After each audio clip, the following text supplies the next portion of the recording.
The agenda in the summer with NAM Kiwanuka is made possible through generous philanthropic contributions from viewers like you. Thank you for supporting TVO's journalism.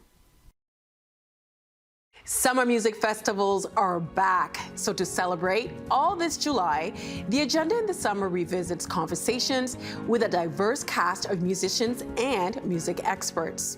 Tonight, the Dream Warriors from 2017.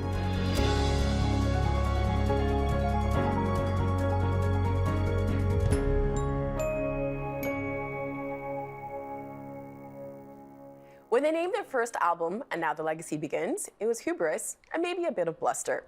Today, it's impressively prescient. That first record from the Dream Warriors put them at the forefront of the early 1990s Canadian hip-hop. It was just the beginning of their contribution to a scene that would go on to launch some of the biggest names in music today, including Drake and The Weeknd. And we're so pleased to welcome founding members of the Dream Warriors, King Lou and Capital Q, to our studio tonight. Yes, yes. Welcome to you both. Thank you for having us. Yes. I don't know if you noticed, when I said the 6, it sounded a bit awkward. Yeah. For me, I'm still kind of old school. I prefer the T-dot. Well, what about you guys? Well, I don't mind the T-dot. I don't mind the 6, just as long as we're mentioned. You know, and it's funny because if you look at flyers from back in the day, they didn't even have area codes on them. You know what I mean? So right now, everybody's on an area code tip, so. 416. I still have a 416. There it is. There's no 647 for me. And I'm trying to keep it. Well, we're the realest of the real, so. I want to talk about your career and about the music scene in Canada. First, though, let's go to the very, very, very beginning. How did you two meet? Luke? We met in a neighborhood called Jane and Finch. I was just creative, young. In Toronto? Jane and Finch in Toronto. I was a young kind of, you know, creative, graffiti, dancing, designing, like just trying to express myself type of dude.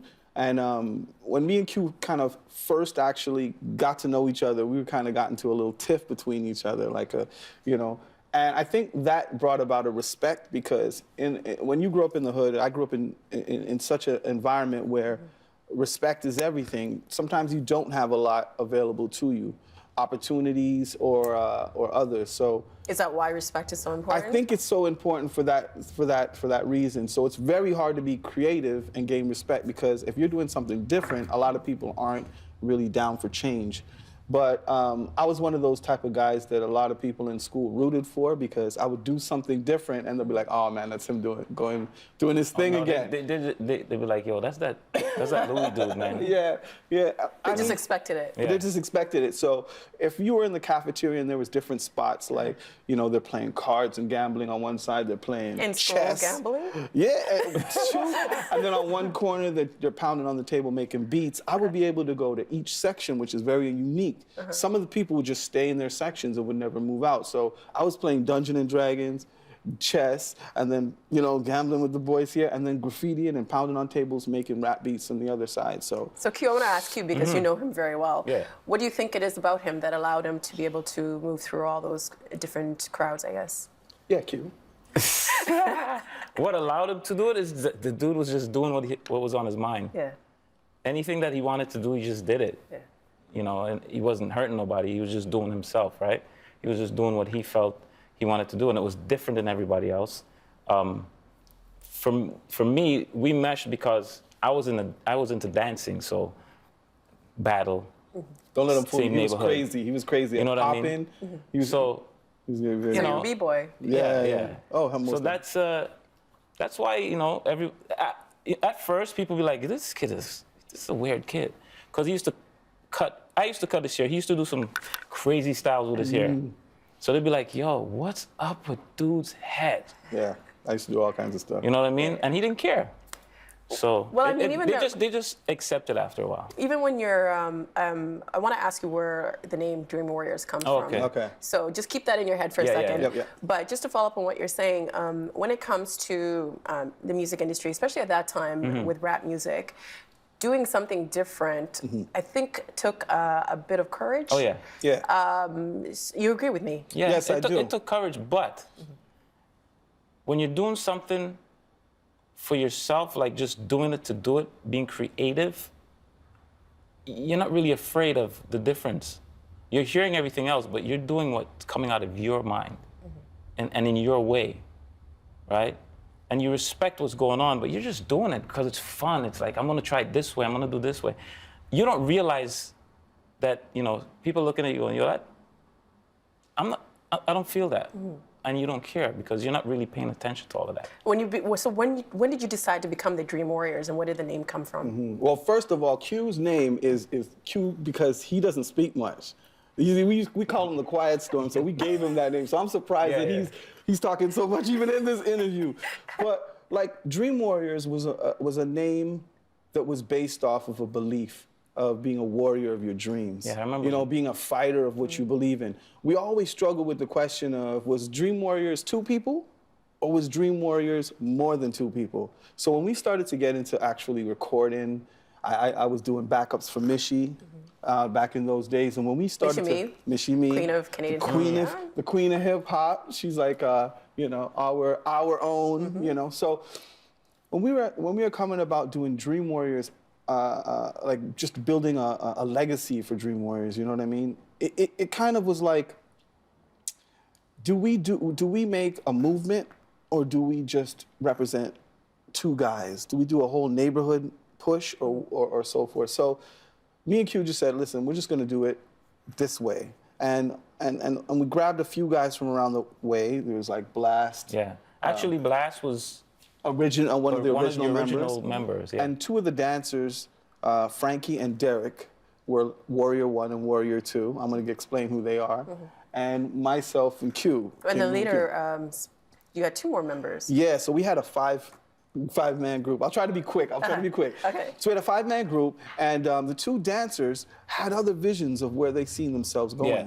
Because right at that time, we weren't making any money. So the thing for us was we were performing out of the sheer passion of our own personal dreams. It wasn't based off of trying to build a foundation, and our dream wasn't trying to take over the world of rap. It was celebrating the music and celebrating what we were doing. Some people had other visions and wanted to go other ways. So we allowed them to do that. And through that process, the same Frankie and Derek became Maestro's dancers. Right. Yeah. So now, you know, Maestro Fresh West. Maestro Fresh West. So in that process, we realized that, you know what? Our dream of being a warrior, it could actually, that philosophy can go for other people who don't even rap. You know what I mean? And that springs after our first legacy album. That concept transcended through all our albums. So when we dropped our first album, that was like a collection of all our life to that point. So let's say our album released, I don't know, 91 to 90, right? Everything before that is what makes that album. Us being kids, us being teenagers, all that sort of thing. So it was very hard to decide what to keep and what to push and what to pull, because we had all kinds of songs. We had straight, ghetto songs. And then when we shopped to get that deal for that first album, there was four-song EP that our manager Ivan Berry of Beat Factory Productions went over to England. Legend. And legend in the game. And went over into we call him Small Axe. Yeah. Like Bob Marley. Bob Marley, cause him You need a small axe, and you want to get chop a down big tree. Right. So he went over there to chop down the big tree in England, and on his way back, shopping our demo, somebody stopped him inside of the airport and said, listen, I don't want you guys to go nowhere. We want these guys. And I think the song that really sprung it off was Wash Your Face in My Sink. There was another one, Built for the 90s. There was Roll of the 12-Sided Dice, which dealt with, I don't know if anybody knows about Dungeons and Dragons. They have little dice. They have all these different types. There's a lot of people on the agenda who know Dungeons and Dragons. A big thing now. I won't call any names out. Well, you know, 12-sided dice was a special thing because that's the only place you could find it. So we just represented that whole. We didn't deny that part of our upbringing. So anyway, because some people think that's a bit like. Well, back smart, then. nerd, or whatever. Yeah. And it's not bad to be a nerd, by the way. Hey, I do what I do. Yeah. You know what I mean? I do what I do. So now he's over there, come back, album's out, Dream Warriors. We have a concept of what we are. We're a little bit more solid in our own personal dreams, and we're allowing other people to do their dreams, even if that denies being in our collective. even if they're doing something So with like basically Maestro. what you're saying, it wasn't about the collective, it was It about was the about music. the music and, the art. and the art. Now, after the first album comes out, I want to go back to the first album, Yeah. Oh, okay. not to cut you off, but when Ivan was in England, Yeah. BBC Radio 1 played Wash Your Face in My Sink. yes. Yes? The Wash Your Face was in England first. Yes. Yes. But you didn't really want that to be your first We're going in, single. yo. Listen, there's a lot of stuff we wanted to be singles that Yeah, didn't become singles. but the audience wanted that. That's what the people loved, so Yeah. so it became the single. A dude by the name of Nick Smash is the one that hooked that up. He just took the record out there. It hit BBC or whatever, and they got crazy with it, and then we ended up going over there. Now, the minute something new comes out, people haven't heard, they want to put it in a box. And your music was described as alternative, hip hop, jazz, rap, Quirky. quirky. What did you think of all those labels? At first, it was a little bit annoying because it was kind of highlighting one song, and we were so much more than just one song. Yeah. So it was a little tricky on that note. But then we were so glad to be expressing ourselves on something somewhere other than just our bedroom. You know what I mean? We have that song. We can just play a little bit of it. Okay, let's roll it. Let's let them know DJ what we're talking Sheldon. about. You wash your face in my sink, my sink, sink. You wash your face in my sink, in my sink, sink. You wash your face in my sink, tougher. That's what I'm getting rougher. And you beat me, suffer.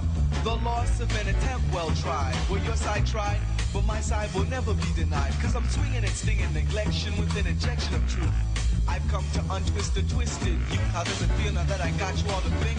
Yeah, and wash your face in my sink. Oh yeah. 25 years ago. Like, Wow. that's See like that- 25 years ago. See that video? I'm still looking. Yeah. I'm still doing That it. video Yeah. was all improvisation, everything. Yeah. Everything. What do you think when you see that? Well, I think that's amazing because even though Q was very light in saying that they played it on BBC and a few radio stations, they actually released it on a pirate radio station before they actually wanted to sign us. They wanted to play it and test it. And it just went nuts. crazy. Yeah. It went all over the like the pirate radio stations. People were like, "Where is that? Who is that group? How are they mixing this rap with jazz and what?" Like they just couldn't figure it out where it was coming from. And that was one of the things that sealed it on Island Records, which is the home of Bob Marley. Now, Island Records, you got to think of it as a small little label, but it's a big Super things. powerful, yeah. Super powerful because they went all the way to the islands and got Bob Marley out of the bush to represent who he was. So we felt that's a great home for us. 4th and Broadway was their Affiliate. Yeah, they're affiliate inside of the States. Yeah. So we linked up with 4th and Broadway. Who were you listening to when you made that album? It's got so many different influences. Jungle Brothers, all them cats. Well- Rakim, Run DMC. Oh, the York guys. You mean making Legacy? The Yeah, when first? you're making, Legacy. Well, Well, when we were making Legacy. Yeah. Well, the first. That's what we were trying That's to the tell you game. earlier. Yeah. The first album was such a collective of everything that we Everything, were yeah. From before before. that. Yeah. Now, if you're talking about, that's where I was going to kind of go into where you're talking about the second album and who we were as people. When we started to go towards the second album and we started using Love and we added another member, Spec. Spec, yeah. Spec is another anomaly because when we were on the stage, we were still going through the questions of being two or being a movement because our dancers, remember, went over to Maestro yeah. because they had their own personal dreams, which we totally respected and there was no animosity anywhere. They became Black Eye and DRK, so that was excellent. So as that's going on, we're on stage, we're doing stuff and we're performing and we're still going through the question because we're still kissing, shaking hands and kissing babies, you know what I mean? Because we're such a grounded group. We were never really into the whole thing of being all the way up on a pedestal in order to be famous. We felt that just being a man from the crowd was fame enough. You know what I mean? Just saying we're here, but our stuff is going over there. So anytime we went over to England and Europe and did a show and came back, we went right back to the hood. We were right back in Jane and Finch. Thus is why we filmed My Definition inside of the hood. Right, and part of in the video, it says you want an all expense paid trip to the hood. Yeah. You know, which is unheard of for Well, I'm game glad shows. you brought up definition because you won Best Rap Recording at the Junos. Did that help your career? I think it did, but I can't really trade a Juno and even for a Happy Meal right now. No. But people give us respect for the fact that we did it. Yeah. We got gold and platinum records. We got a lot of accolades, but I think what people really love about us is the memory they captured. I think that's more gold than any trophy, because people, even to this day, when they hear a song, they're like, oh my gosh, Wash Your Face in My Sink, I was doing this at that time. My definition when it came out, oh, it was such a blessing because it totally introduced me to hip hop and all this. I was never even into hip hop, but that was my introduction into just being creative in different things. I get the creative aspect of it, but you also have to make a living. Yeah. Being a commercial hit is really important. And a lot of people think that once you get commercial success, getting a Juno is that stamp of approval. Back in 1998, the Rascals turned down the award in protest because during the televised portion of the Junos, they never televised the awards for rap, reggae, or dance. And I believe... They always had it in the basement. Yes, and I believe up until the year after the Rascals protested in 1998 was the only year they actually televised the rap recording to this day. When you think about like Drake, a Canadian, is the biggest face of hip hop in the world. How supportive is the music industry in Canada for rap artists? I think the foundation of where it all stems from, the concept of just the next thing coming out, I think that Drake is very necessary because everything, a baton has to be passed, you know what I mean? And I think the way the hip hop industry works, it always looks for the new thing. So even if you're doing great hip hop, sometimes great hip hop is not what's gonna, the cream doesn't always rise to the top, you know? The kid's always looking for the new thing. When they go to school, they ask, what's the new thing? It's not necessarily what's the good thing. So in 2017, you got so much groups coming out, and you got the internet. You got so much ways of putting things out now just to express yourself. And I think that the awards and the accolades and the fact that we have a variety of different artists coming out now through the internet is a blessing. And I think any blessing that is ignored becomes a curse, you know? So for us, we didn't have all the avenues. I wish we had those avenues. Back you know in the what I'm day, saying? Because things would be a lot different, but that's not the case. We had to develop an actual industry. Like when we went to Sudbury, there was no hip hop representation for a stage show in Sudbury. There was no setup. We really had to go hand and foot through territories and through locations. But even when you were in Toronto, there was no music station here. No, but... And you were part of Can't Repress the Cause? Well, yeah, that's which, a lot of people might not realize that back in the day, there was no radio station that played black music. No. So you were getting played in England by BBC Radio 1, but All people day. couldn't hear you here. No. Can you tell us about that, how you got involved with Can't Repress the Cause? We got involved through Billy Bryan's. I don't know if you remember Parachute Club. Rise Up was Lorraine Segato's, one of Lorraine Segato's big hits. Billy Bryan's was a master at bringing different cultures together. And when we did Can't Repress the Cause, it was a music video. It was a basically music video. advocating for the need for a station that played dance. Trying to get music. a radio station going. I remember going to City Hall. And we got through the City Hall doors. And right now you don't see me represented, but I usually have a sugar cane, which was a representation of me being West Indian in Canada. Because when we used to go over and do shows, people were like, I didn't even know black people in Canada.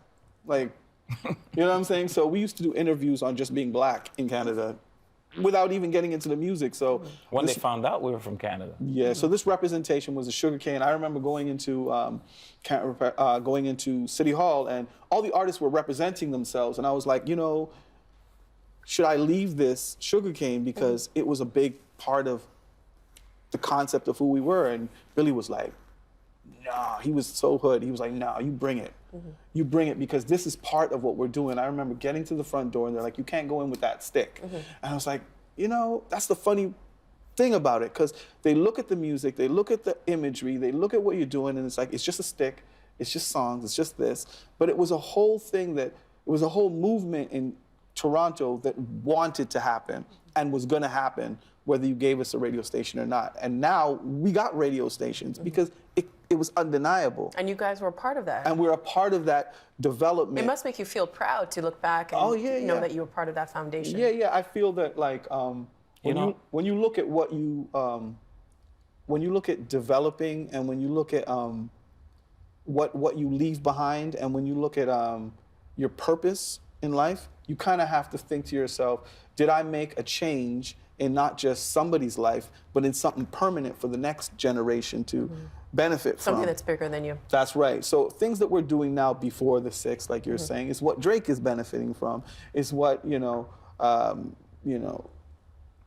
Kanon, any one of those Weeknd, any one of them that come after is, and that's the kind of thing. So when we go out and we get in love from that, because they know that is a fact, they feel that, and that's the thing that's more precious than the actual songs, is the fact that they have the opportunity to not have to go through what we did in order to do what they're doing. They have other avenues they can. They don't have to say, we're putting it on the map, because it's been on the map. It's been on the map. Let's play some more music of yours. Sheldon, let's get to the next rolling, please.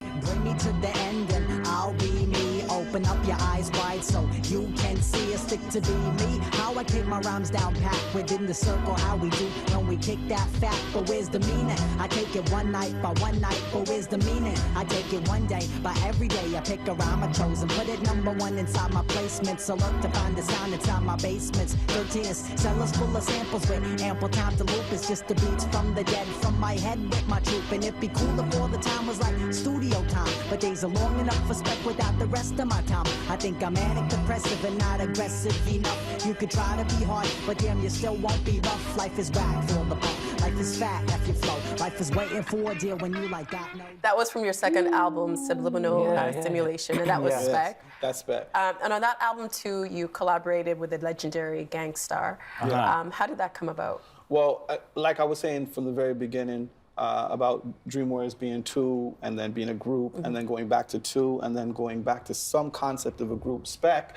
which you're just hearing. He was going back and forth from Montreal to Toronto, and Love actually helped develop his skills, because when he first started out, he was on beat all the time, and he was very like young to the industry, and he was just a friend, he was just a person in the crowd. So we said, you know what, that is a Dream Warrior. So we brought him up off the stage and put him into a song, and we actually made him part of that album. And that album was a representation of where Dream Warriors mentality was going. We were like, you could be a person from the crowd in this group. That's how it is. And Gang Starr was another one of our quote unquote, friends from overseas, over different. You were telling me a different story before we started taping. What was that story? I know you were really a little reluctant to tell it, but with all respect, because... Well, Gang Starr, the story I was telling you was about us touring through Europe, and the fact that we were trying to set up a European and England tour, and Gang Starr actually came and opened for us, which a lot of people in Toronto don't know about, but we were kind of like so they opened up for you. Yeah, we were so huge in Europe and England that like people here wouldn't understand it, because we're so hand and foot. Like we'll just be like, we'll take a bus even though we have a car to drive. We'll shake a hand, and we wouldn't do the stardom thing. We'd be in a crowd just with everybody else hanging out, and then we go over to England, and we cannot go into any environment that it'll shut down. Like when we did interviews, when we did signings in places, the place shut down. So when we brought Gang Starr and we did that whole movement, they came out with Jazzmatazz after, and it was great. Solar. So maybe you influenced them. Oh yeah, most definitely, because even when Guru, we had a birthday party for him in Japan, and it was his birthday, and he was kind of teary-eyed, and then we were like, what's up, what's wrong? It's like, that's crazy, man. And he has a deep voice. I can't do Guru's voice like that. But he's like, rest in peace, Guru. Yeah, rest in peace, Guru, because he's passed away now. He's such a great friend.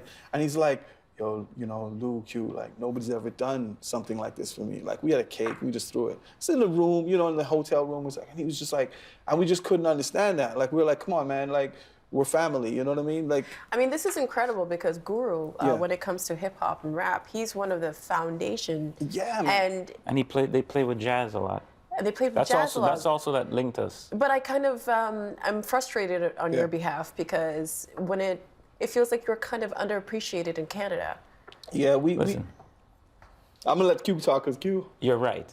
hardly talks. You're right. We were underappreciated in Canada. I don't know why. I don't know if it's because there's not support for the entertainment industry, not just the rap. I don't know what it is. Because if you're I try to figure it out myself, but I don't know what it is. But yeah, we were doing our work because we love what we were doing. But when we came back here, we were just normal guys. But it wasn't like they understood or they appreciated what we were doing, because we had a lot of people coming here to film us. We said, look, we're not going to fly over there. You guys are going to come here. Yeah, we brought We're them going to here. show We you made sure they Canada, what you don't understand, and what, we have a great city, blah, blah, blah. We did all of that. So you're ambassadors to Toronto way before it was You something. know, I never think of it like that. Yeah. But that's the label. That's the things that we've done. How much better do you think we are now at recognizing talent in our own backyard? I think we're much better. I think the younger generation is I think we're accepting much better. each other. They're accepting each other a lot more and working together so that they're making it stronger. I don't think the powers that can do a lot to help the groups are really doing a lot unless you become a Drake that goes out, gets power, comes back and said, I want to do this. And they're like, we'll follow you. Because basically that's what it is, man. Instead of beating around the bush. Because it's tough when people know what I have mean? their own personal dreams and their dream is to be famous or be rich. How do you be rich and famous and then come back and give it away? You know what I mean? So it's hard for them to flip and switch. You got to have something in your foundation from the start. You know what I mean? We're West Indians living in Canada. That's why we had the sugarcane to represent who we were around the world. And So Is there more music from Dream Warriors? whatever door opens, if it's a good opening door, then it could happen, or, depends on what comes. See? Well, thank you so much for being here, both of you. Thank you. It's And good seeing you continued again. success. Thank you. I never thought I would, come into that path and meeting you again. Yeah, it's weird how the universe works, right? Yeah, the universe is great. But we will be doing shows and we will be touring We got across some Canada. future. We'll be doing some of the festivals. Where can people find out information of what you guys are doing? Instagram, we are Dream Warriors. Thank you, and continued success. Thank you. thank you. Thank you very much.